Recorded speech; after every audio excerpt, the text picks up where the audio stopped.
I'm talking about the Nationals. Is he in better shape here today? He is leading this heavyweight division here. Johnnie Jackson takes the overall Body Critical NPC Men's National Championship title and a fantastic trophy. A cup of coffee and my pre-workout talk with you guys. Oh, my favorite. They know what I like. That's my favorite. I'm talking about the Nationals. You know, it's right around the corner. I have to admit, it was a special time to me. Just a short story. I remember the week of, the show of the Nationals. And, like I said, I competed as a light heavyweight. But mind you, off season, I was 255, between 255 and 260 pounds, and I would diet down for 12 weeks from there to 198 pounds to compete as a light heavyweight. So I remember the week of the Nationals where only thing I did was lie on the couch. I boiled a piece of chicken, had a piece of chicken in the refrigerator, lay on the couch, didn't do nothing all day except lay on the couch. When I got to a point of I couldn't stand it anymore, I would get up, go to the refrigerator, take a slither of the chicken off and eat that. Mind you, back then we thought we had to stop drinking water, that week of. So I was drinking no water starting that Sunday, chewing on ice cubes when I desperately got cotton mouth.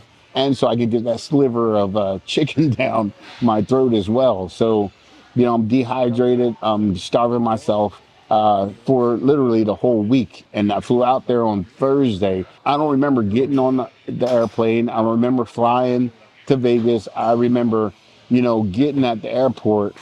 I really vividly remember getting off the airport and just so exhausted, so weak, that I barely made it to baggage claim to get my bags. And, I felt numb, that hot feeling, it was horrible. I was telling my wife, how bad I felt, of course, like that was going to help.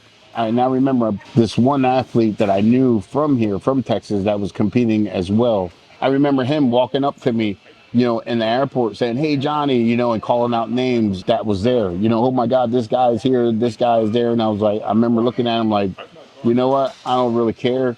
Those guys better worry about me. Even though I barely can stand on my own 2 feet. So I went and weighed in, went right from the airport, went to go weigh in, and actually was overweight.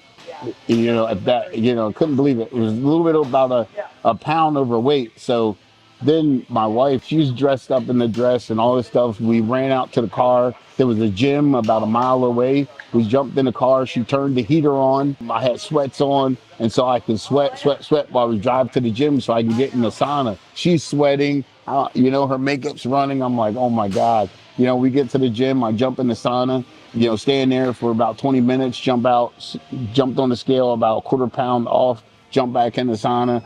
And I actually waited until I was a little bit under, about 197. I was when I left the gym. When I left the gym, we kept the heater on, drove back to the venue with the heater on, same thing, jumped out, ran in. I was about 15 minutes from time running out, jumped on the scale, made weight. So that was awesome. Then that night, I remember going to the Orleans, and that's why they have this awesome buffet. I don't know if you guys ever been there, but the buffet at the Orleans Casino is incredible. And I remember just stuffing my face. Yeah, right after weigh-ins. And I remember it was like, Italian, Mexican, whatever you wanted was there. So I was eating off of every place I could go and get something to grab to eat. I ate until I was so stuffed I couldn't hardly walk. Went back to the room, went to sleep, woke up that next morning. I mean, everything absorbed, and it was just like veins.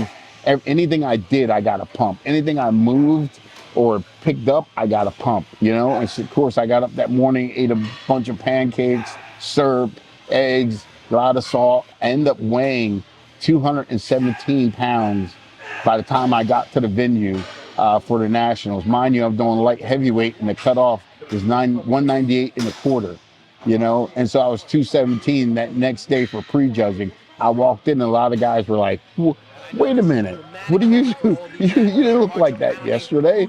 And I was like, "Oh well, a little bit too late now." And of course, I smashed the competition. because I was so. I think the closest guy to me, maybe been Rob Lopez is the guy that he one of the guys that he mentioned that was there that we had to worry about, and I think he was kind of like the heir apparent, from the year before that everybody knew he was going to get the pro card that year in 2001. But I came from nowhere, and like I said, starving myself and then building myself up like that. It's all about timing, and it happened to work.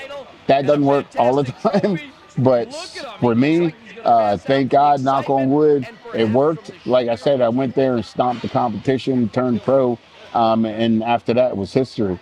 So with that story, hopefully that inspires you to know you can suffer, but at the end of suffering, there is a cherry on top, or there is a silver lining, or there is whatever you want to think of, whatever quote you want to think of, there is at the end of the tunnel, to favor you. So good luck, kick ass, stay consistent. It's all about timing.